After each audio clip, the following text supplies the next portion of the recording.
भारतीय समय के मुताबिक आज सुबह करीब 8 बजे दुनिया में युद्ध का एक नया मोर्चा खुल गया।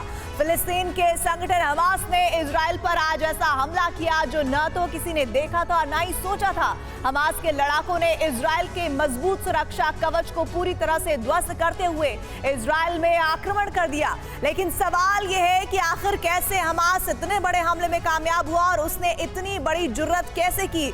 इसकी इनसाइड स्टोरी बेहद सनसनीखेज है क्योंकि इजराइल पर आक्रमण यूक्रेन जंग का ही विस्तार है।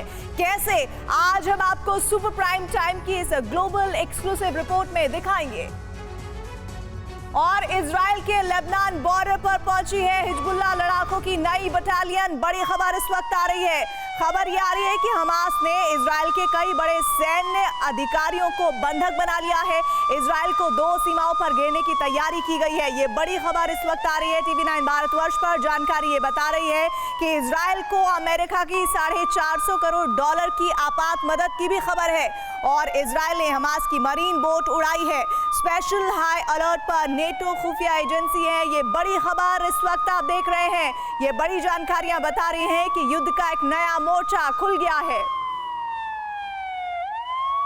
और इस बीच आपको बता दें, नेटो खुफिया एजेंसियां अलर्ट पर है क्योंकि राष्ट्रपति पुतिन ने 4 मोर्चों पर रणनीतिक और कूटनीतिक युद्ध शुरू कर दिया है। पहला मोर्चा है इजराइल बनाम हमास। फिलिस्तीनी संगठन हमास ने इजराइल पर हमला किया है। इजराइल पर रॉकेट हमले किए जा रहे हैं। इजराइल के कई शहरों में हमास संगठन के लड़ाके घुस गए हैं। इजराइल के टैंक और सैन्य बेस पर हमास का कब्जा हो चुका है। इजराइल यूक्रेन का सहयोगी है और हमास के साथ पुतिन का समर्थन है। पुतिन का दूसरा मोर्चा है सीरिया। असद सरकार यूएस समर्थक गुटों पर बमबारी कर रही है। असद सरकार SDF यानी सीरियन डेमोक्रेटिक फोर्सेस के ठिकानों पर हमले कर रही है।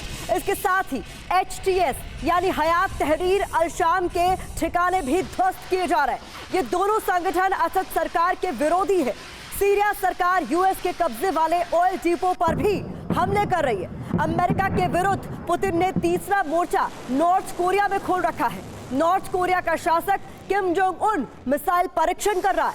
पुतिन से मुलाकात के बाद किम जोंग ने रूस को हथियार सप्लाई शुरू कर दी है। अमेरिका रिपोर्ट के मुताबिक नॉर्थ कोरिया से ट्रेन के जरिए रूस को आर्टिलरी वेपन पहुंचाए जा रहे हैं। किम के हथियार यूक्रेन युद्ध में अमेरिका और यूरोप के लिए चुनौती बनने वाले हैं। पुतिन ने अमेरिका के खिलाफ चौथा मोर्चा ईरान में खोल दिया है।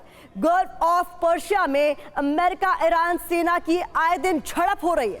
28 सितंबर को ईरानी नौसेना ने यूएस के वाइपर हेलीकॉप्टर गिराने की कोशिश की। ईरान लगातार रूस को ड्रोन सप्लाई कर रहा है। ईरानी ड्रोन के साथ साथ जल्द ही रूस को मिसाइल ट्रांसफर भी करने वाला है। और इस बीच एक और बड़ी खबर आ रही है। इजराइल का गाजा पट्टी में भीषण पलटवार हुआ है। इजराइल ने 16 टन से ज्यादा बम बरसाए हैं और खबर ये आ रही है कि इजराइल के हमले में 200 फिलिस्तीनी नागरिकों की मौत हो गई है। ये बड़ी जानकारी, साथ ही एक और बड़ी खबर आ रही है जिसके बारे में आपको हम जानकारी दे दें। दरअसल जानकारी ये भी मिल रही है साथ ही साथ कि हमास के 21 ठिकाने ध्वस्त हुए हैं। हमास के 2 लड़ाकों को इजराइल ने पकड़ लिया है और हमास के 17 मिलिट्री बेसिस को लेकर जानकारी मिल रही है कि उन बेसिस को तबाह किया गया है। ये बड़ी खबर इस वक्त आप देख रहे हैं स्क्रीन पर। 2 बड़ी जानकारियां जिसमें हमास के 21 ठिकाने ध्वस्त हुए हैं और एक और बड़ी खबर आ रही है। खबर आ रही है हमास पर इजराइल की जबरदस्त एयर स्ट्राइक से जुड़ी हुई भी। ये बड़ी खबर, हमास पर इजराइल की जबरदस्त एयर स्ट्राइक हुई है।